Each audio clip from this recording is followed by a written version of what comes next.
Gente, tudo bom? Bom dia, espero que vocês e que as famílias de vocês estejam todos bem, com saúde, seguros, fazendo a sua parte nesse momento em que é tão importante cada um dar o melhor de si, cada um fazer a sua parte da melhor forma possível, né? Para que a gente possa passar por esse momento difícil e voltar ao nosso convívio social que já está fazendo tanta falta, né?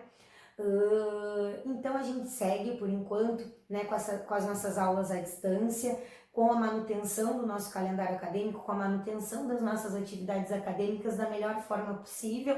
É claro que o nosso contato diário faz falta, que a nossa troca diária faz falta, né, mas a tecnologia também nos ajuda bastante a manter esse contato tanto quanto possível, né, repito, da melhor forma possível, para que logo a gente possa retornar às nossas aulas presenciais do jeito que a gente fazia e gostava tanto e já tá com saudade, né? Eu tô com saudade de todos vocês. Um beijo. Então, dando seguimento aqui ao nosso conteúdo, na semana passada a gente começou a estudar os excluídos da sucessão por indignidade e por deserdação. Na sexta-feira, nós estudamos que essa exclusão ela se dá com base em princípio de ordem ética, por razões de ordem ética, justamente com base na repugna social de que alguém que praticou um ato grave contra o autor da herança ou alguma pessoa próxima a ele possa se beneficiar dessa herança. E essa exclusão, portanto, tem uma natureza punitiva. Sendo natureza punitiva, ela não passa da pessoa do excluído. Assim, quando se tratar de uma sucessão legítima, a exclusão do herdeiro vai gerar o direito de representação, né, para os seus descendentes. Esse direito de representação, ele não vai existir na sucessão testamentária. Na sucessão testamentária, baseada, né, naquela afeição real, conforme nós estudamos lá no início do semestre, havendo a exclusão do herdeiro sem previsão de substituto, a gente vai ter não direito de representação, mas sim o direito de acrescer dessa parte que caberia ao excluído ao monte do resto dos herdeiros. Legítimos, né? Claro. Então, seguindo aqui no nosso estudo, nós vimos todas as causas, né, de exclusão por indignidade, nós estudamos inciso por inciso do artigo 1814 e hoje a gente continua aqui nos excluídos da sucessão, mas entrando no estudo da deserdação. A deserdação ela é diferente da indignidade, embora elas sejam muito parecidas em diversos pontos. A começar, né, a deserdação, ela tá lá já na sucessão testamentária. Por quê? Porque a deserdação vai se dar por declaração expressa em testamento.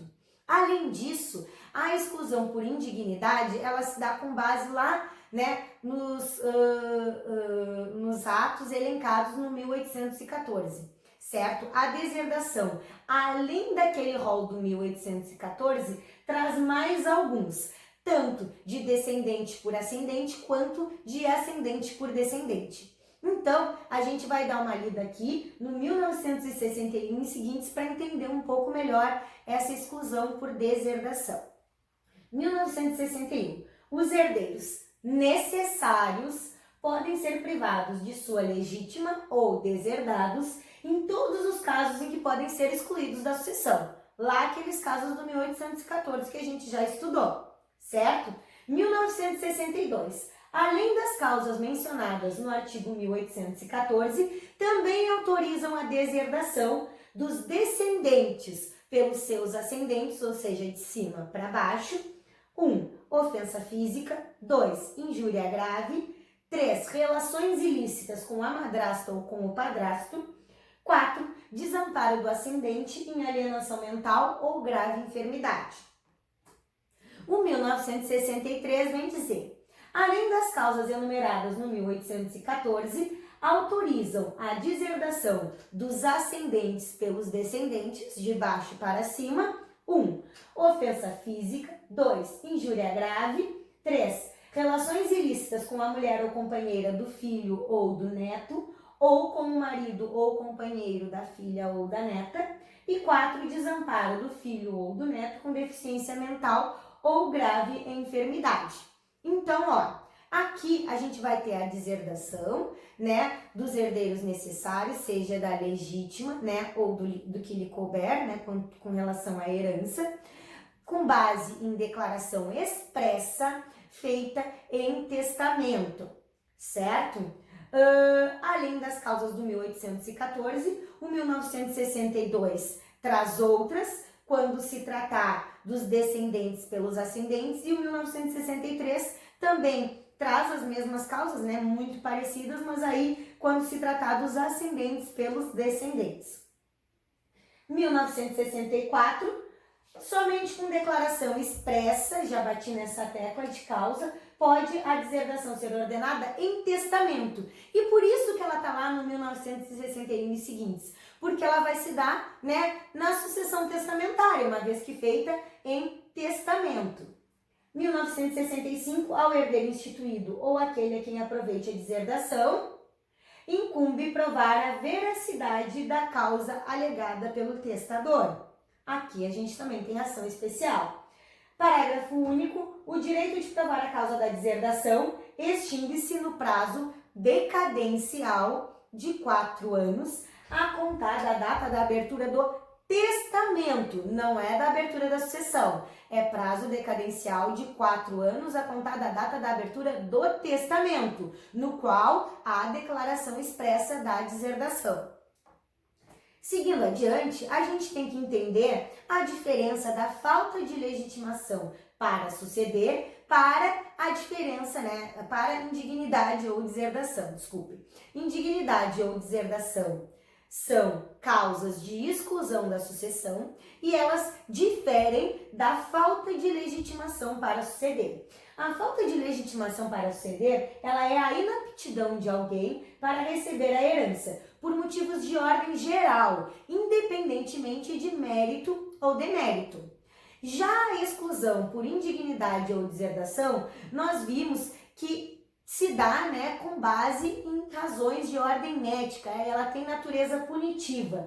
Ela vai se dar com a perda do direito de suceder por culpa do beneficiário. Então, a falta de legitimação, ela vai impedir que surja o direito à sucessão, por razões de ordem geral.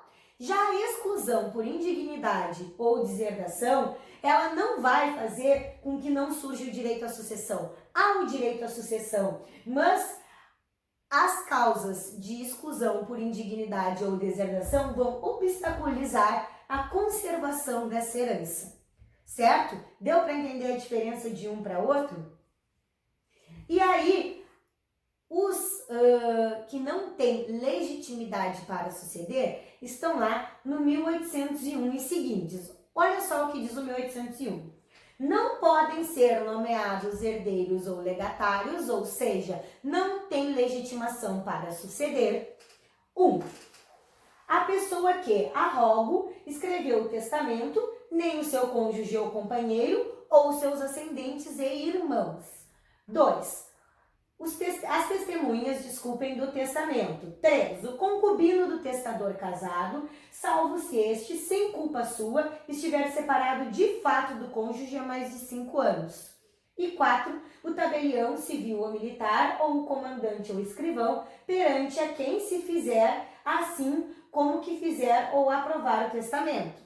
1802. São nulas as disposições testamentárias em favor de pessoas não legitimadas a suceder, ainda quando simuladas sob a forma de contrato oneroso ou feitas mediante em pessoa interposta.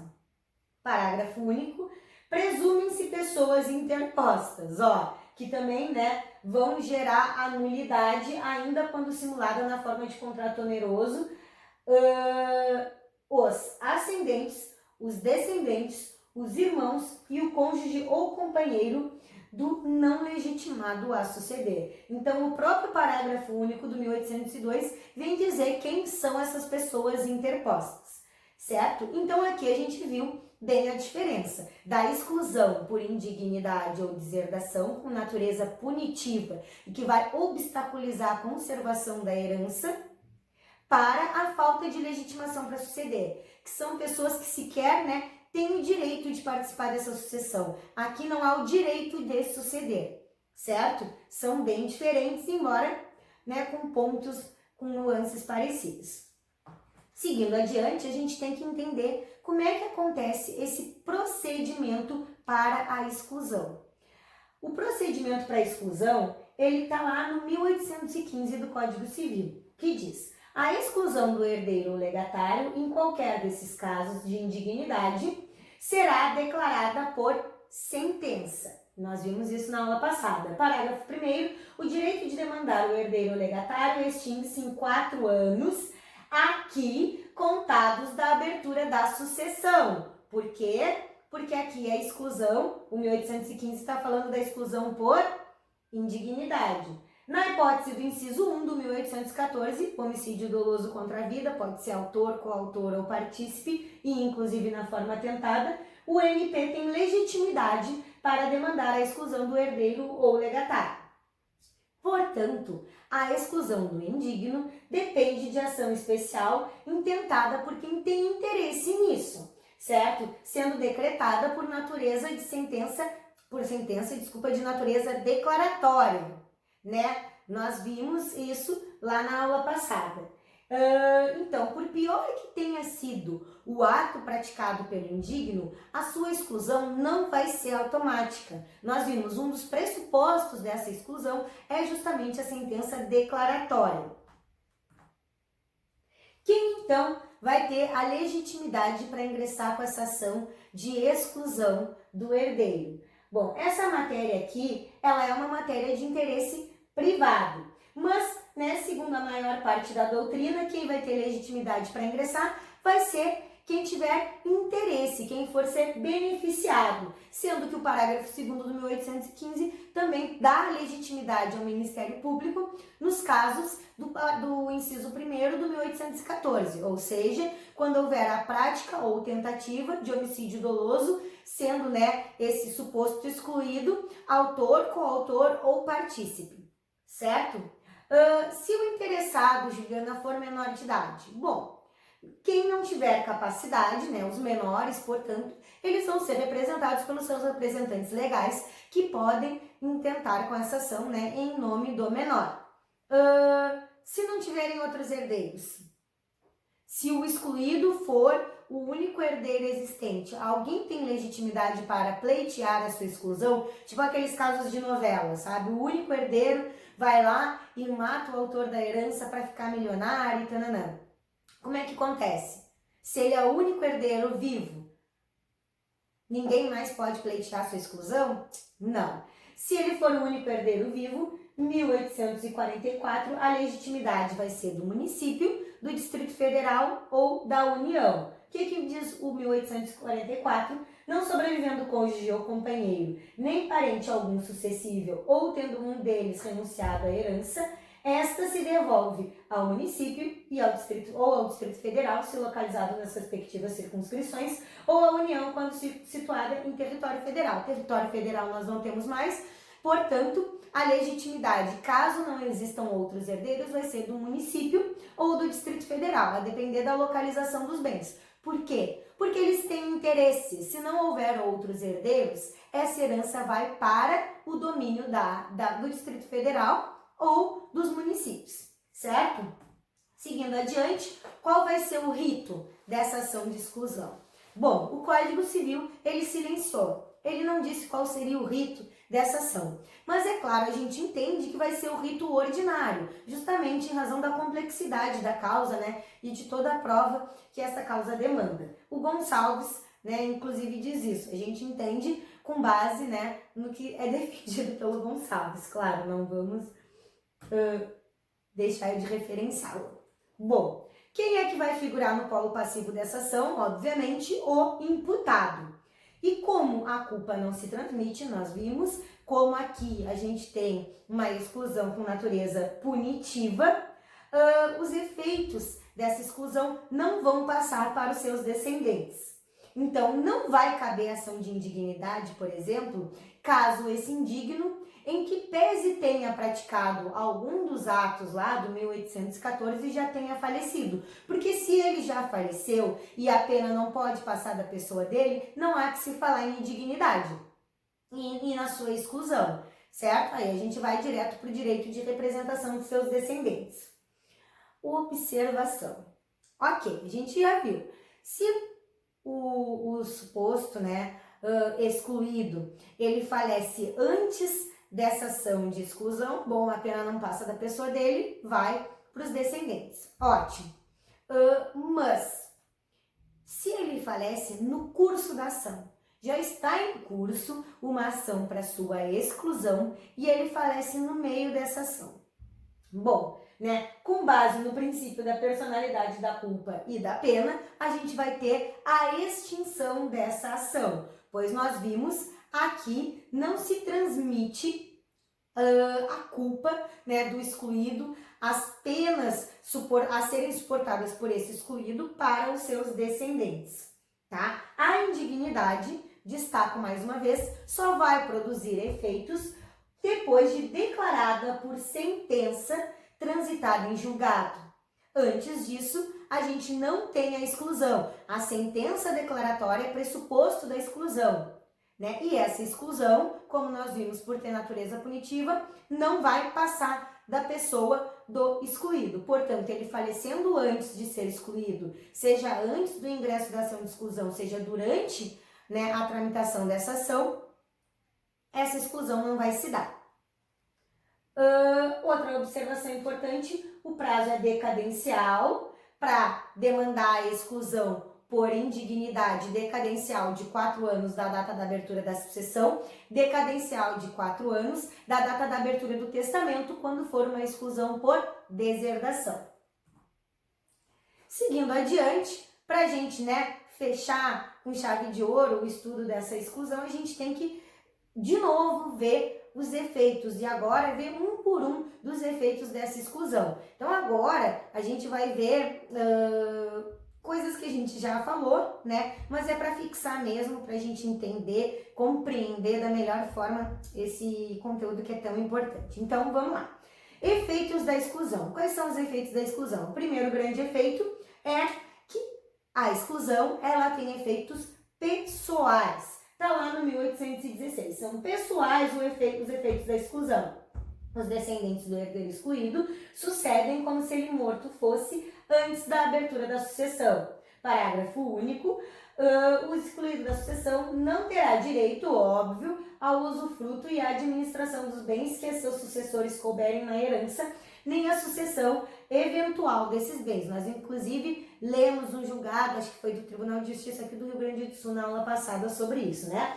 Então, eu trago aqui um exemplo. Se o de cujos tinha 2 filhas e uma delas foi excluída por indignidade, tendo ela 3 filhos, a herança vai ser dividida em 2 estirpes, em 2 partes.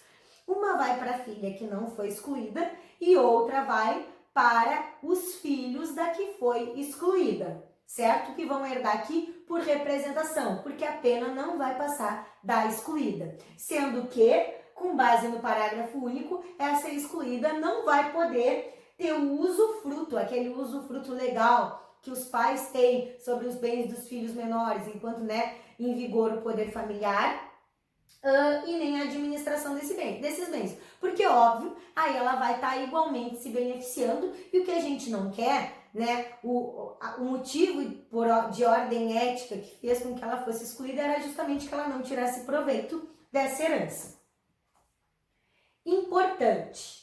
Os descendentes somente serão chamados a herdar em lugar do genitor quando este herdar por disposição legal, quando for uma sucessão legítima. Isso nós já vimos e eu bati bastante nessa tecla, tá? Os filhos do indigno nomeado em testamento, numa sucessão testamentária, não podem ser emitidos na herança, que a este caberia, pois nesse caso os bens vão seguir o destino previsto no testamento, ou vão para o substituto, ou vão gerar o direito de acrescer ao monte mor. Essa tecla a gente bateu bastante, se cair na prova ninguém vai errar, hein?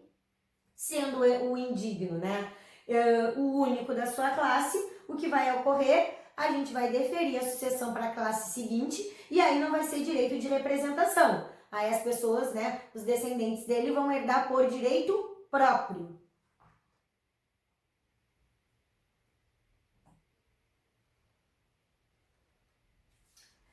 Segundo efeito, o indigno não terá direito ao usufruto e à administração dos bens que passem aos filhos menores. Já comentamos isso no primeiro efeito, eu já dei spoiler, tá lá no parágrafo único do 1816. Aquilo que eu disse, essa regra ela vai existir justamente para que o indigno não tire proveito desse patrimônio, seja diretamente, seja indiretamente, através da administração e do usufruto, né, dos bens que cooperam aos outros herdeiros, quais sejam seus descendentes. Terceiro efeito, os efeitos da sentença declaratória, da exclusão, eles vão retroagir à data da abertura da sucessão. Ó, efeitos da sentença declaratória aqui são retroativos. 1817, parágrafo único. Excluído da sucessão vai ser obrigado a restituir os frutos e rendimentos que dos bens da herança houver percebido, tendo direito, contudo, à indenização das despesas com a conservação deles. Ó, declarou a indignidade, houve a declaração, a sentença declaratória que permita essa exclusão, o herdeiro vai ser excluído. Mas até então ele estava administrando os bens. Diante da exclusão e dos efeitos retroativos dessa exclusão, ele vai ter que ressarcir, restituir os frutos e rendimentos que ele percebeu até então, tendo, é claro, direito à indenização das despesas que ele teve com a conservação desses bens. Aqui, justamente, né, para evitar também o enriquecimento ilícito dos outros herdeiros. Afinal de contas, ele gastou para manter e para conservar esses bens. Ele, o excluído, né? E aí, a gente passa para o próximo ponto, que é a validade dos atos praticados por herdeiro aparente. Nós vimos, né, lá no início do semestre, que com a morte a gente tem a abertura da sucessão e desde logo a transmissão da herança, consagração do princípio da saisine, né? Porque o nosso ordenamento jurídico não permite, não concebe que um patrimônio gravite sobre ele sem titularidade. Como nós vimos também, a exclusão demanda uma sentença declaratória. A sentença declaratória é, portanto, pressuposto da exclusão. Até que a gente tenha a sentença declaratória, a gente já teve a transmissão da herança para esse herdeiro que vai ser, né, depois da sentença declaratória, excluído da sucessão. Enquanto isso, ele vai administrar os bens que estão sob a sua guarda. Declarada a exclusão, ele vai ter que restituir os frutos e rendimentos, tendo direito à indenização, né, pelo que ele gastou com a conservação, justamente para evitar enriquecimento ilícito tanto de um lado quanto de outro. Mas, durante esse período em que houve a transmissão da herança até a declaração e a exclusão, a declaração por sentença que vai gerar a exclusão desse herdeiro, ele administrou esses bens. Por quê? Ele estava ali na figura de herdeiro aparente. E se durante esse período, por exemplo, ele vende um dos bens, ele aliena um desses bens, o que acontece? Ó, o 1817, ele diz, são válidas as alienações onerosas de bens hereditários a terceiros de boa fé e os atos de administração legalmente praticados pelo herdeiro antes da sentença de exclusão. Mas aos herdeiros subsiste, quando prejudicados, o direito de demandar-lhe perdas e danos. Ó, vão ser válidos, vão ser mantidos os negócios onerosos feitos pelo herdeiro aparente com terceiros de boa fé, certo? Vão continuar válidos, porque ele tinha, né, todas as características, para todo mundo ele de fato era herdeiro e, portanto, poderia fazer essa alienação, certo? Se isso se deu antes da sentença de exclusão, tá valendo, sendo terceiro de boa fé, né, e sendo um negócio, uma alienação onerosa. O que vai restar aos outros herdeiros, né, vai ser justamente demandar contra esse herdeiro aparente pedindo perdas e danos. Mas o negócio que foi feito lá atrás permanece válido. A gente sabe, a sentença de exclusão tem efeitos retroativos, certo? Mas os efeitos retroativos, aqui, eles têm uma exceção. Eles não retroagem para invalidar a alienação onerosa feita pelo herdeiro aparente a terceiro de boa fé, certo? Esta é a exceção. Aqui a gente tem uma proteção da boa-fé. Portanto, a regra determina que são válidas, repito, alienações onerosas feitas a terceiros de boa-fé por este herdeiro, né, aparente. E qual seria, então, o conceito de herdeiro aparente? A gente meio que já entendeu, né, quem é esse herdeiro aparente. Mas eu trouxe um conceito do Zeno Veloso para vocês poderem registrar em um caderno. Ó. Herdeiro aparente é o que se encontra na posse de bens hereditários como se fosse legítimo sucessor do de cujos, assumindo posição notória, ostensiva, sendo por todos considerado, por força de erro comum ou geral, como verdadeiro herdeiro. Tá aí, conceito de herdeiro aparente. Bom, quando a gente começou a estudar a exclusão lá na aula passada, a gente viu, né, que o pressuposto da exclusão por indignidade era a prática de um dos atos elencados no 1814, a não reabilitação do indigno pelo autor da herança, ou seja, que não tem ocorrido perdão, e a sentença declaratória, certo? A gente tem que aprofundar o estudo agora desse pressuposto, que é justamente a inexistência de reabilitação, a inexistência de perdão do indigno, porque sim, é possível que o autor da herança perdoe o indigno, e nesse caso a gente não vai ter a sua exclusão, certo? Olha o que diz o 1818. Aquele que incorreu em atos que determinam a exclusão da herança será admitido a suceder se o ofendido o tiver expressamente reabilitado em testamento ou em outro ato autêntico. Ó, o perdão, portanto, ele é ato solene. Ele vai se dar por testamento ou por outro ato autêntico. Qual seria esse outro ato autêntico? Um instrumento público ou instrumento particular autenticado pelo escrivão, tá? Assim como pelo testamento que está expresso ali. Bom, e este perdão, ele necessariamente deve ser expresso e ele é irretratável. Ó, mesmo que revogado esse testamento no qual havia o perdão do indigno, vai permanecer válida a cláusula que reabilitou esse indigno. Vejam bem, mesmo que seja declarado, né, revogado esse testamento, a reabilitação vai permanecer válida. Por quê? Porque é feita de forma expressa nos termos da lei, né, por ser um ato solene, ela é irretratável também, certo? Observação. Não é necessário que este testamento, né, ou que este outro ato autêntico seja feito exclusivamente para reabilitar. Não precisa ser exclusivo para a reabilitação. Nele podem conter, né, outros termos, podem estar contidos outros termos tranquilamente, porque não precisa ser um documento exclusivo de reabilitação. 1818, parágrafo único. Não havendo reabilitação expressa, o indigno contemplado em testamento do ofendido, quando o testador, ao testar, já conhecia a causa de indignidade, pode suceder no limite da disposição testamentária. Ó, o que traz o parágrafo único do 1818? Um perdão tácito. Por quê? A gente viu que o perdão ele tem que ser feito, né, de forma expressa, com base no que a gente acabou de falar, né, num ato autêntico ou por testamento, ok?